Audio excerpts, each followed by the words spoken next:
Thank you. Thank you. Thank you for being here today. I am Adam Guerin, class of '97, and president of Blake's Alumni Board. I'm honored to represent the Blake Alumni Board and the Office of Institutional Advancement, which sponsors these events known as Breakfast at Blake. One of the many things we share as Blake alumni is that we value excellence and leadership. Our speaker today, John DeNero, class of '98, embodies those traits. He is the recipient of the 2022 Outstanding Young Alumnus Award.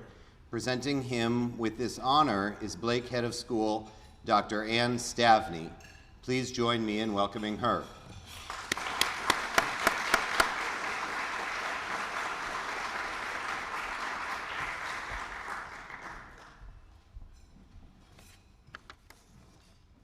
Thank you, Adam, and good morning to everyone. It's great to see you all and see a very full room. I have the pleasure of presenting our 2022 Young Alumnus of the Year Award to John DeNero, class of 1998. John is an associate professor of computer science at the University of California, Berkeley, and he's also the associate dean of undergraduate studies in the UC Berkeley Division of Computing, Data Science, and Society. At UC Berkeley, Professor DeNero teaches some of the largest college courses in the country.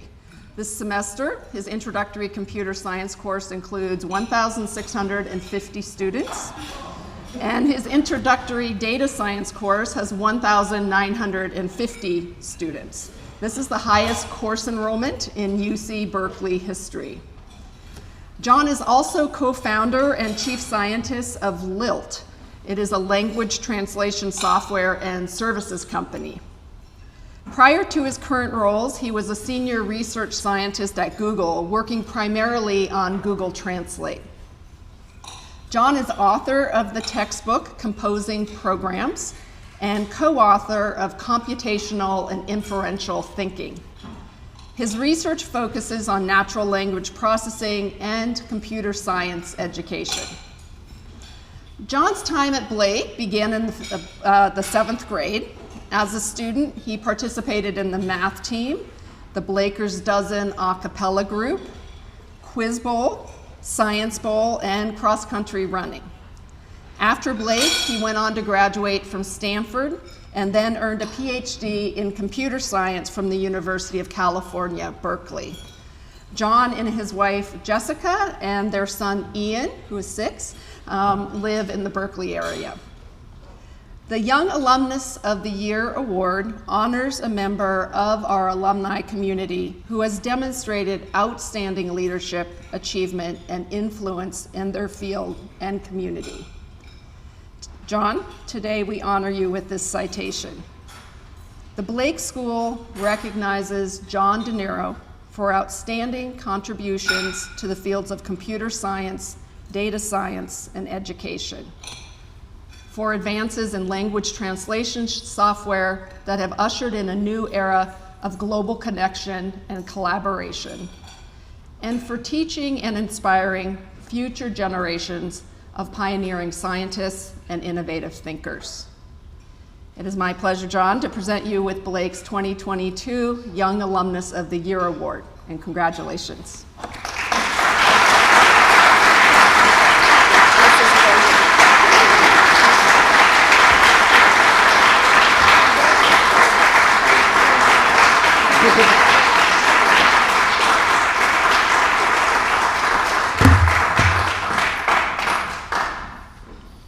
Thanks.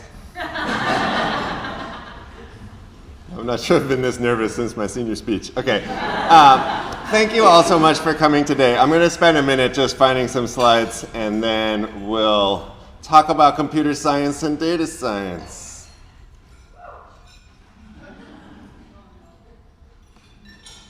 No quizzes, I promise. Okay, so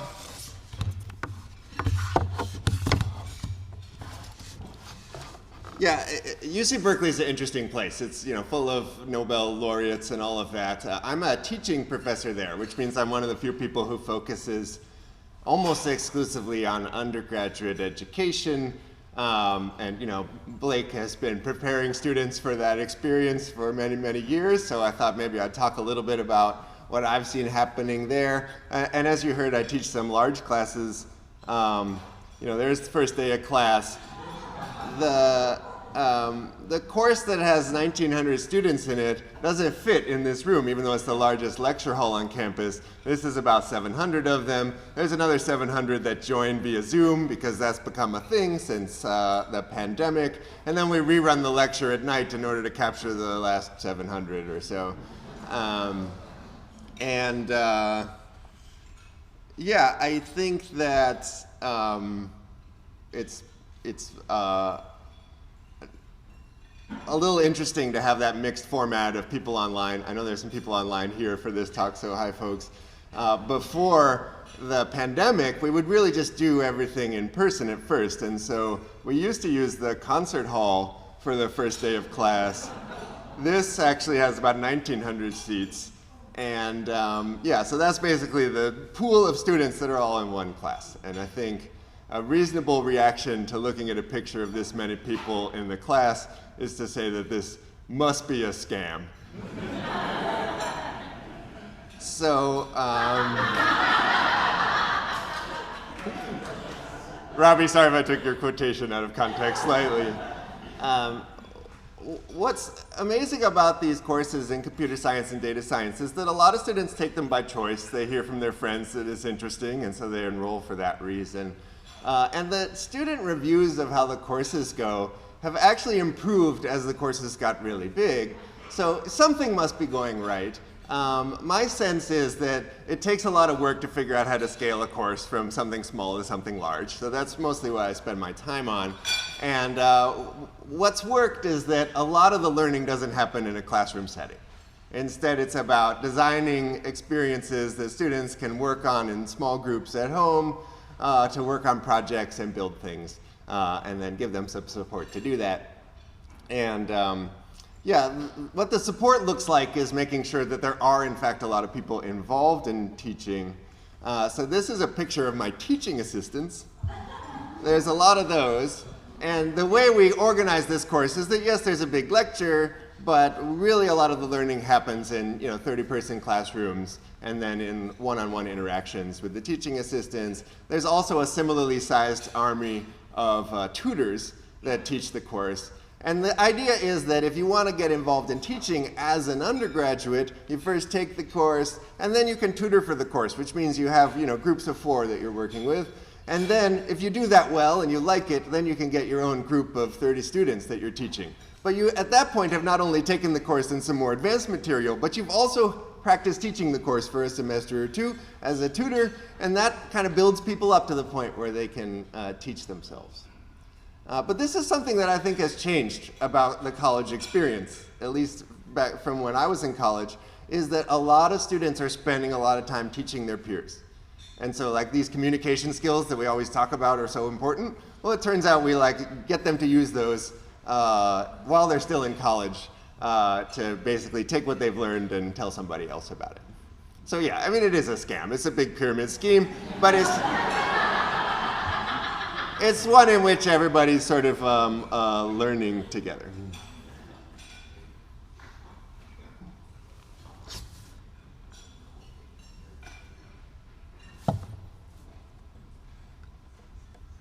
So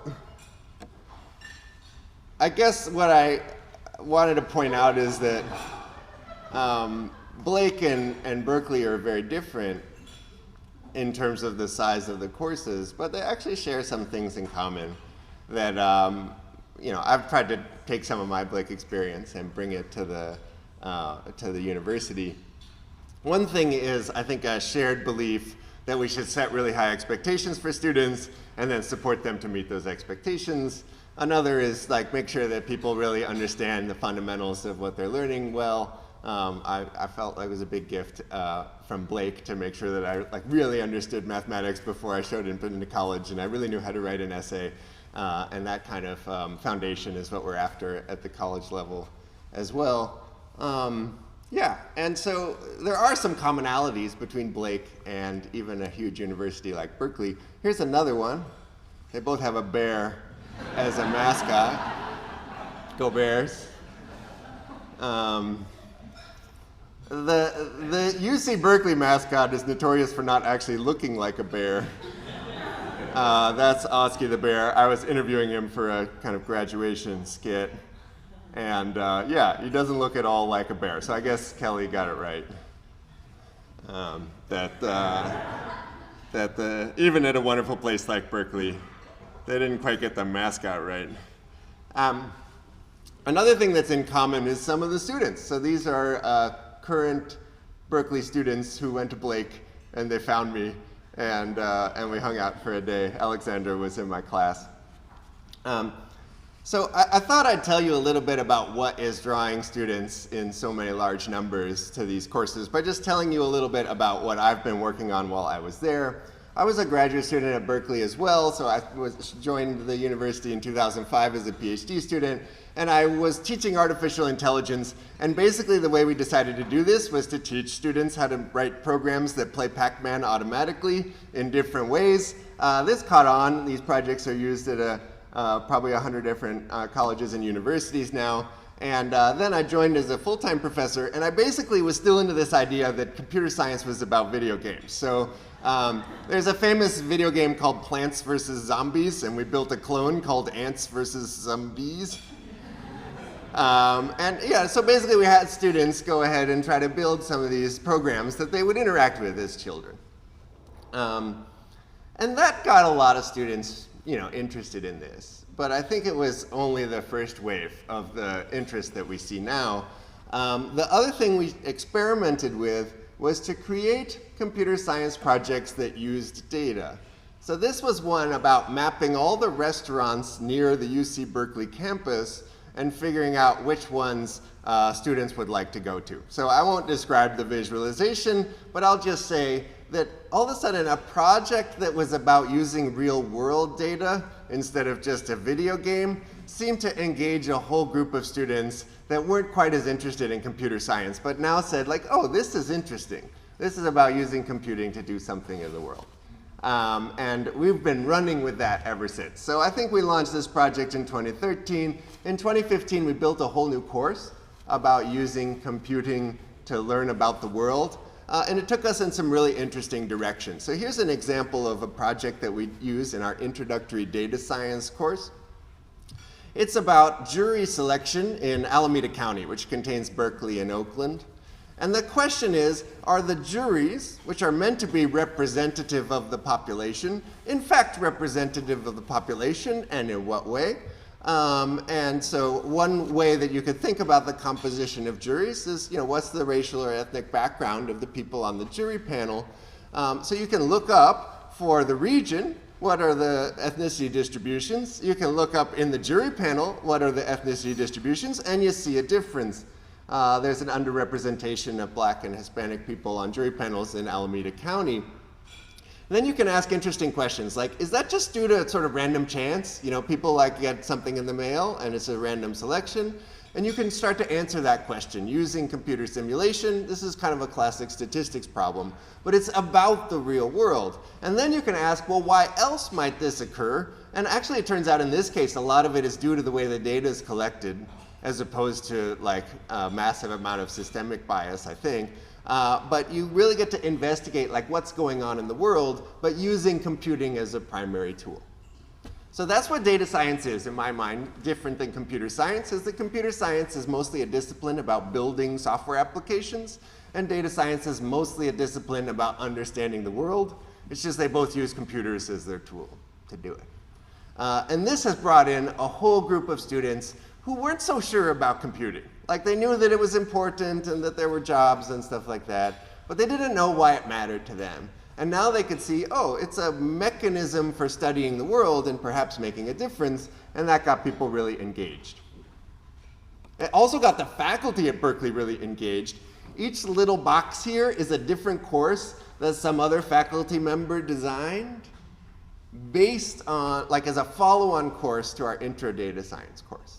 So people from the legal studies, from the law school built a legal studies course about how data interacts with the law. And some neuroscientist built a course, and some public health professor built a course, because they all saw that if students could use computing to understand the world, then they should do it for my discipline too. And that meant that the university kind of came together around this idea of using data science to understand the world. Of course, not everybody, but it turned into kind of a university-wide operation.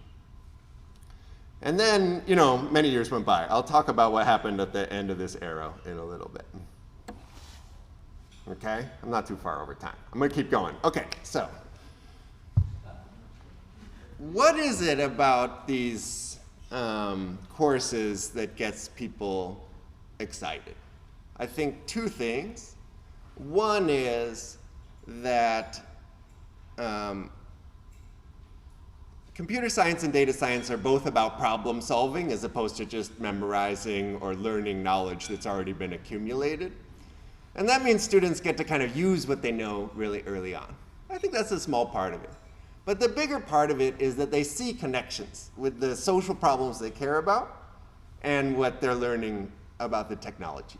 So students who are from a public health background or interested in psychology think, oh yeah, if I learn some data science, then I can make progress on those problems.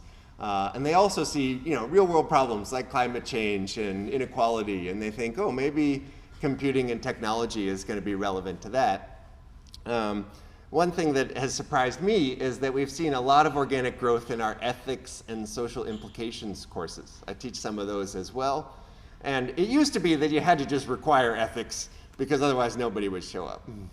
Now, you should still require ethics, I think, but even students who aren't required to take it often are taking courses like the social implication of computing or the ethics of data because they're really interested in understanding how technology is changing the world. So I think that's a lot of what's motivating this interest. And how has the interest grown? These are the two intro courses that I teach. So mostly first-year students. I started teaching part-time in 2011, full-time in 2014, and the computer science course was the biggest course on campus, called CS61A. It's now plateaued. It's actually shrinking. And what's happened instead is that this data science course, which also teaches people to program, but for a different purpose, has become the most popular course on campus and grew much faster. And I think that growth is very much fueled by the fact that it's immediately obvious to those students that what they're learning is relevant to the world problems they care about, I think. Also, if you take these courses, then you can get a job. So when we started building a data science course, students asked us what's next. And we had to build another data science course and a whole kind of major and a minor at this point. Which was a massive collaborative effort. I helped get things going by building a first course, and I've helped guide people in through the process. But it takes a whole faculty in order to build a whole program. But that has now happened. So ever since we started building and teaching these large introductory courses, that's led to some kind of organizational shift at the university level, where now this is the graduation ceremony for the data science major, which didn't exist 4 years ago and is now the third most popular major on campus with 600 students a year graduating. Computer science is the most popular, then economics, then data science, then electrical engineering and computer science, so that's another computing major. So 3 out of the top 4 at Berkeley are computing majors and account for a large fraction of the total undergraduates. I'm there. I get the MC of the show. It was really fun.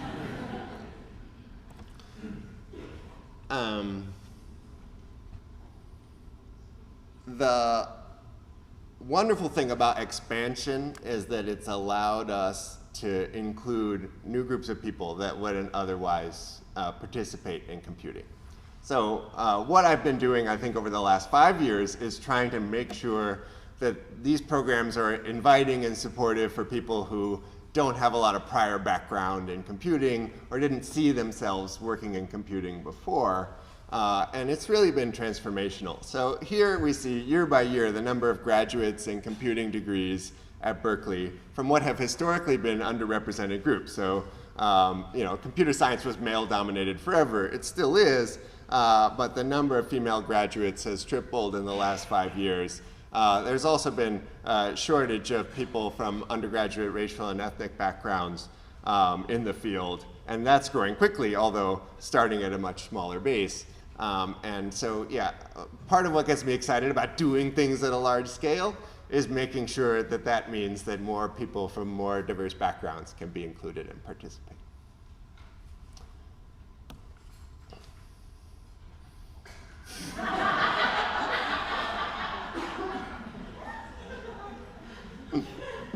Okay, so I chose to spend a lot of time on teaching. This was a transition in my life. I was sort of trained as a computer science researcher, and I still do some computer science research. But it's more of a side gig, because a lot of my time is spent teaching. I figured I'd give you like a 3-minute summary of what my research is about, in case that's interesting to you. I started out working on Google Translate right after I finished my PhD, and this is basically what I studied, is how to translate from one language to another. The most significant thing that I did there is that when you look up a single word, oftentimes you don't want a single translation, but you want to know all the different ways this could be translated. And so I was leading the group that built everything that's kind of down below the main box that describes everything you could imagine about some word that you looked up. So if you type in band, you want to translate it into Chinese. Are you talking about the music band, or the steel band, or the band of brothers in a war? So the idea was that even if you didn't speak Chinese, you could maybe check which translation you want just by looking at how these words are translated back into the original English language. And we came up with some statistics about how often they're used and stuff like that. But what got me really interested was professional translators who do not, in general, use Google Translate because it's wrong. And while it's very useful for many people, 100 million people use it every month or something, the professional translators found it to be unhelpful because it kept making the same mistakes, and it wasn't really integrated well into their workflow. So we started a company. It's run by one of my former interns from when I was at Google, that basically is trying to do autocomplete, but for translators. So what's autocomplete? Autocomplete is when the computer tries to guess how you're finishing your sentence. So this actually exists in Gmail right now. If you type half a sentence, it will sometimes guess the other half. That's hard to do because they don't know what your email is about. But in translation, it's much easier to do because we know the document that you're translating, and so we can guess the next word that a translator is going to type correctly about 80% of the time, which can speed them up and help them basically get a sense of what translation they might use. But we're very much committed to having humans be in charge of the process so that the translations actually come out right, and we're just there to kind of augment them. And this, I think, is fun because it's an application of artificial intelligence. We're trying to guess what a human would do, but it's not trying to replace the people. It's just trying to augment them, speed them up, make them more accurate, basically let them not have to focus on the boring parts of translation, but they get to focus on the interesting parts. And that means that a translator can kind of get more done, which can be good for them. So I don't actually build the software for this company. I'm there to guide a research team that does all the work. And I think that's kind of a good metaphor for my whole life, is that I'm usually there as kind of a guide for a really big group of people that are all extremely talented and really making the contributions. So I'm going to take this moment to thank all the contributors and collaborators that I've had to work with along the way. And of course, my number one collaborator in my life is my wife. So I wanted to thank her in particular. This is Jessica, and she's been involved in every single thing that I've talked about today, and has really been an anchor for my experience in trying to do something useful in the world. So thanks, Jessica. And thank you all for hanging out and listening to me. It's really a pleasure.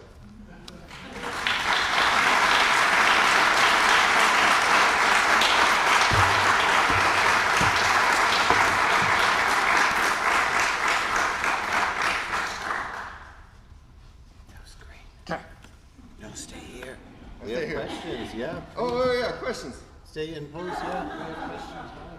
Thank you so much. Oh, here, yeah. Okay. If I'm hearing kind of the tenor of your presentation, it sounds like what you're saying is computers are a fad that is probably going to die out in the next 5 to 10 years. Can you tell us what are some of the things that you enjoy doing outside of your professional work? Oh, what I like to do outside of computers is, I mean, I'm like carrying a computer around all the time. So I really like the water. Yeah, I go sailing a lot on San Francisco Bay, and we camp on the boat.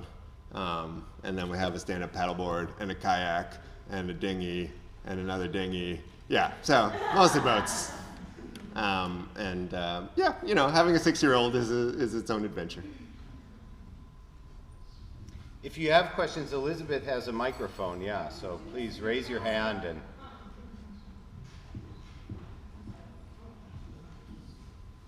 Hi, good morning. Thank you for the presentation. I was just curious, looking at some of the graphs that you shared, with computer science in general and computing, it seems like it's really exploded maybe in the last 5, 10 years. What do you think is driving that, like in the last 10 years versus the prior 10? Is there anything that contributes to that? Yeah, it's a great question. Like, the growth has been quite steady in computing ever since the early 90s, I think, but it comes in waves and often follows the economy. So like in the first .com bubble, a ton of people got into computing, and then there was a crash and students were like, oh, I don't know if I want to do that anymore. And then it grew again, and then there was a crash, and then it grew again. But each time, the dip was higher than the previous peak. So the overall trend was that it was just growing and growing and growing. I think this latest acceleration is now pulling in just a pretty big fraction of all the students, and that is new. There, I think 2 things are going on. Studying computer science is really just a much better experience than it used to be. Like, it's less frustrating. It's not really about being stuck in the basement in a room with no windows trying to get like some inscrutable error to go away for 3 hours, and much more about like working with some other student to solve a problem, and then, you know, asking questions if they get stuck so that they're not wasting their time. So that has improved. But the second part, I think, really is about the like relevance of computing. Just seems more obvious to students now than it did before, because they see it not only in like playing games on their phone, but also how it's touched so many different parts of modern life. Thank you. Also, just curious, how does the grading process work in such a large class? Grading is an adventure, I'll tell you. So, you know, it's very convenient in computer science and data science that computers can check whether somebody got something right for most cases. And so we do offload a lot of the grading onto automated systems that we've built, which means it frees up a lot of student-teacher time. The TAs can spend more time actually working with the students instead of grading. But we do have students like giving feedback to other students. So basically grading their work as part of their teaching assistant and tutor roles. And yeah, that's not their favorite part of teaching, but it's sort of necessary. I think that's probably true of a lot of teachers, is that grading is not the best part, but the whole package is worth it.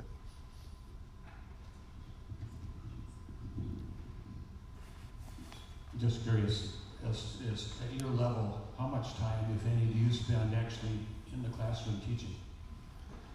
Good question. I do give lots of lectures. And so that means, like right now I'm teaching 2 classes. They each have 3 hours of lecture a week, but I have co-instructors for both of them. So you put that all together, and I'm probably in the lecture hall 4 hours a week. And then working with students directly another 4 hours a week.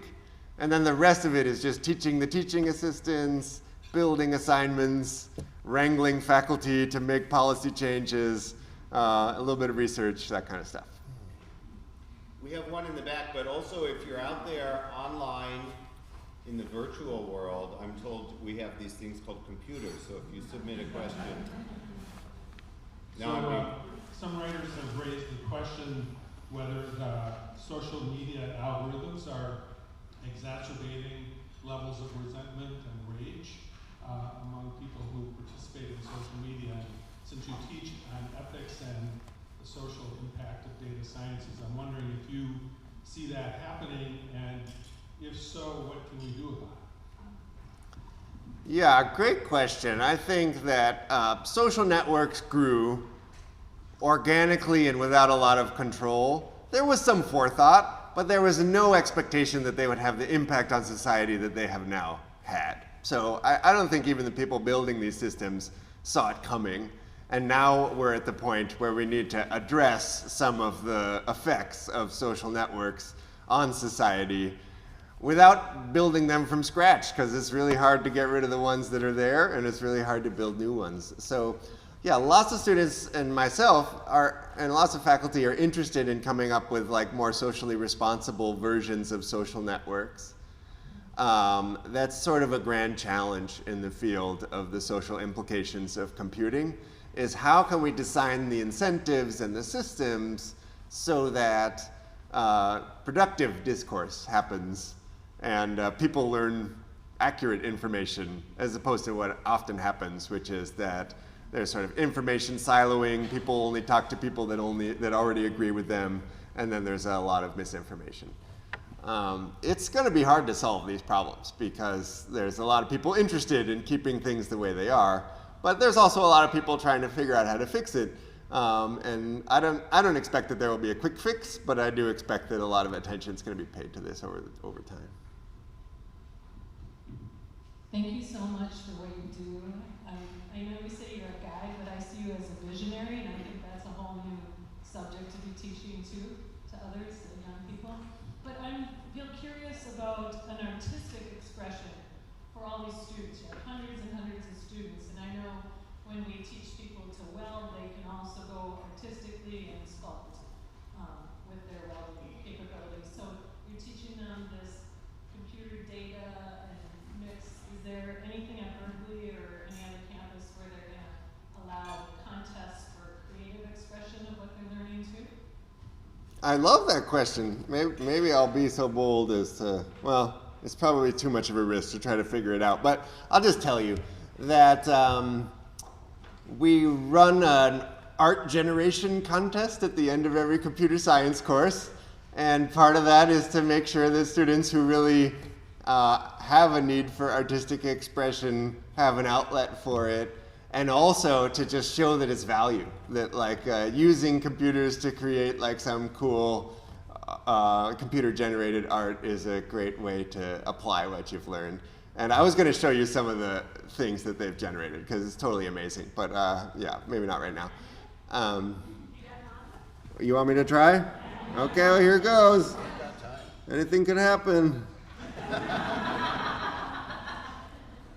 This is not my computer, so it might be a little slow. Well, it's so small. How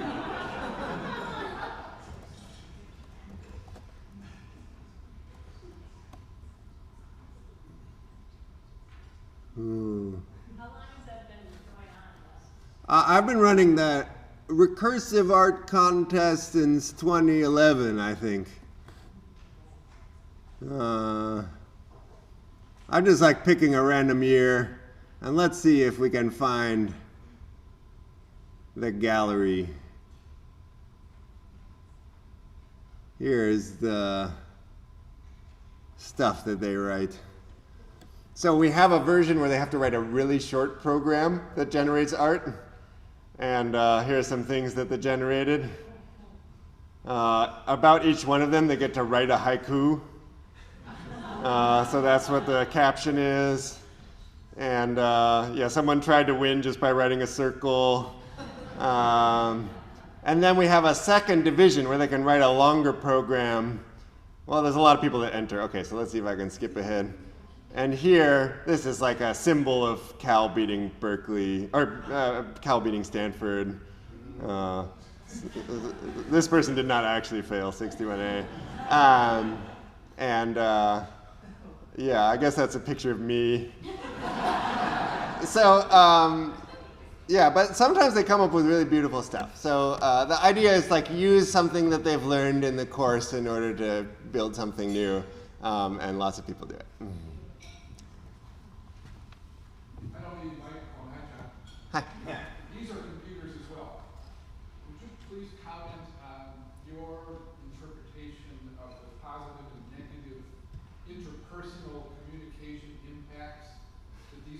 right now and in the future. And the image I have is we're all sitting at having lunch and nobody's looking at the other people at the table and doing it. Could you comment on the impacts, please? Yeah, so the impact of everybody having a computer in their pocket is pretty profound. There are definitely negative implications, and you point to one, that it can be harder to have interpersonal communication live when all these devices are around. And the folks who dream up a world in which the devices are helping people talk to each other when they're sitting around the dinner table are probably working on the wrong problem, right? Like sitting around the dinner table is sort of already a solved problem, doesn't need a lot of computers. At the same time, I think the positive transformations from everybody having a computer in their pocket have been pretty dramatic. You know, the fact that you can never get lost when you're driving anymore, the way in which it's enabled payments in different parts of the world where, you know, it was harder to pay for things once upon a time. You know, in some places in the world, your phone is basically your bank account. And then the connections and access to information. I mean, it's hard to understate how much that has changed the human experience in a positive way. And it's the reason why people are so reluctant to give up their phones, is because they really do kind of augment you in interesting ways. But the downsides are very real. And it's not just the conversations, it's also, you know, people's ability to kind of see the world around them and not always be paying attention to what's on their phone. And also the information that they get is not always helpful, especially when social networks are pushing information that, that affects people or misinforms them. It's really interesting to have something that's sort of good and bad at the same time, but the good is good enough that it's hard to imagine a world in which we'd all throw these away. And so it seems like now we're in a place where we need to try to address the problems one at a time, because the whole technology is here to stay. That's what I think. They were just talking this week about giving AI emotions on NPR radio. What would be the purpose for that? Good question. So giving AI emotions, I think that artificial intelligence was originally about replicating what humans do, which is that we can basically solve a lot of different problems and deal with a lot of different situations. But that field has evolved dramatically to be more of an engineering discipline in that it's about solving particular problems. So I point to Google Translate as an example. It doesn't work like a human. It doesn't understand language like a human. It's really just there as a tool to help people in their lives. And so a lot of work in artificial intelligence looks like this. Self-driving cars, you can talk to your phone and ask it questions. All these systems are basically problem-oriented or purpose-oriented. And there are actually reasons or problems that you would want to solve that involve human emotion. They usually involve trying to provide companionship for people who haven't been able to find it through regular society, or they're trying to build trust with the users so that they can take advantage of the technology. But these motivations are not that strong, right? So I think most people who are working in artificial intelligence are not working on trying to make emotions exist in their systems. Instead, they're just trying to make the systems useful for people directly. Like self-driving car needs to not run into pedestrians more than it needs to have emotions. So that's where most of the people are focused. But there are particular reasons that people can come up with for saying in order to solve this problem, having some sense of the user's emotion and being able to express emotion might make the system more useful. I think that's what's going on.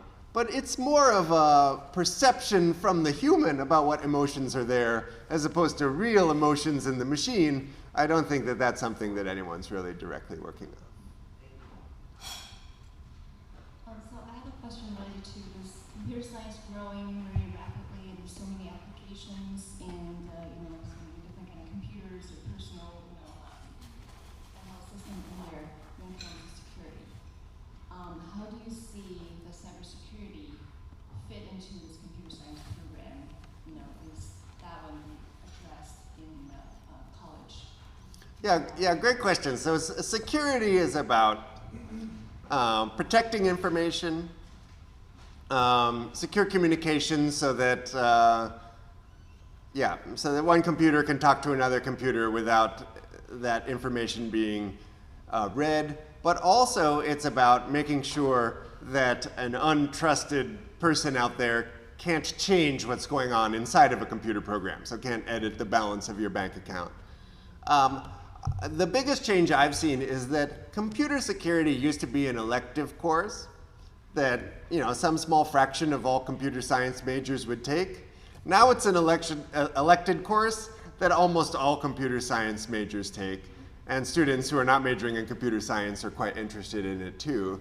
It's become much more core to the discipline, and that's because it has so many more implications today, because so much of our lives is entwined with computers. And so if those systems aren't secure, then that really affects society quite dramatically. So this has always been a subfield of computer science, but it wasn't so central before. And now I think you can't really be ready to build software applications in the world unless you understand computer security.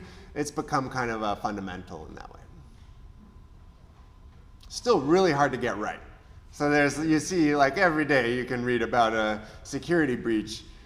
There's lots of people trying to find flaws in computer security systems, and they are quite hard to get right. Hi. This is a wonderful presentation. I've been reading computer science look really fun. I've been in business software for 30 years, and I've seen that lack of diversity. And I tell my nieces all the time, you should go into this field. It's ripe for involvement. So Blake has a new curriculum. How do we encourage our young students here to pursue this sort of passion? Yeah. Make it seem cool to kids who want to climb into that classroom of 1600. Yeah, it's interesting you ask that question. Like, what's the role of high school if this is what's going on in college? A lot of the effort has been about getting people interested in computer science while they're in high school or middle school or lower school. My perspective is that for students coming to Berkeley, that's not quite so necessary. They tend to get excited about it and fall into it while they're there because there's just so much energy there. So some exposure is great, but it's actually only part of what a high school needs to do. I think a high school also needs to set people up so that when they start investing a lot of energy into computer science or data science, they're successful at it, they're comfortable at it, they don't get frustrated. Math fundamentals, really helpful there.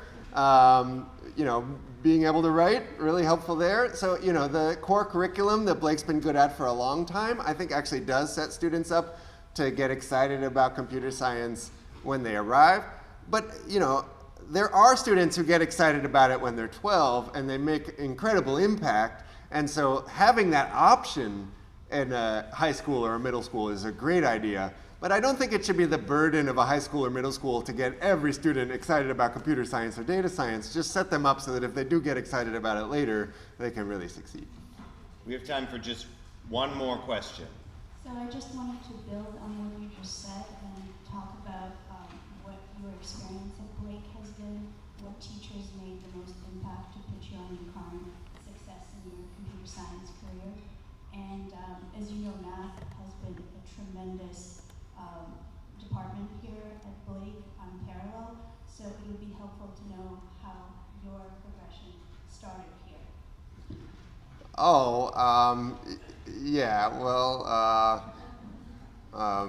Paul Vetcher's here, and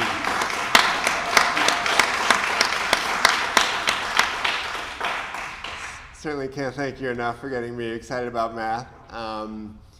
I got excited about math in middle school. It was in Judy Ann Ehrlich ran a math counts program.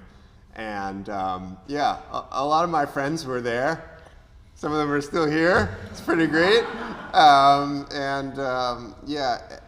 it was actually the co-curricular part as opposed to the courses that made a big difference for me at Blake. So having the extracurricular program where we kept playing with math after hours, I think got me the most excited. And hopefully that's still going on. Okay.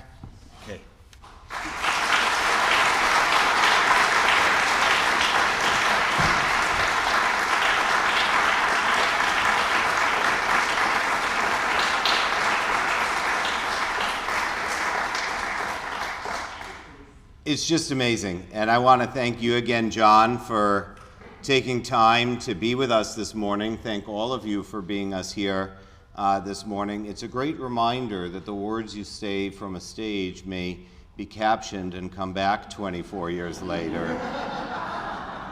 What I'll take from this is that grading is an adventure, and conversations around the dinner table or here at breakfast, it's a problem that's been solved. It's been an honor having you here and to be a presenter for our Breakfast at Blake series. I hope to see you all on Thursday, January 12th for Breakfast at Blake featuring Dr. Benjamin Sun. Dr. Sun is the proud father of Brandon, class of 19, Melanie, class of 21, as well as a current Blake Jr., Matthew, in the class of 24.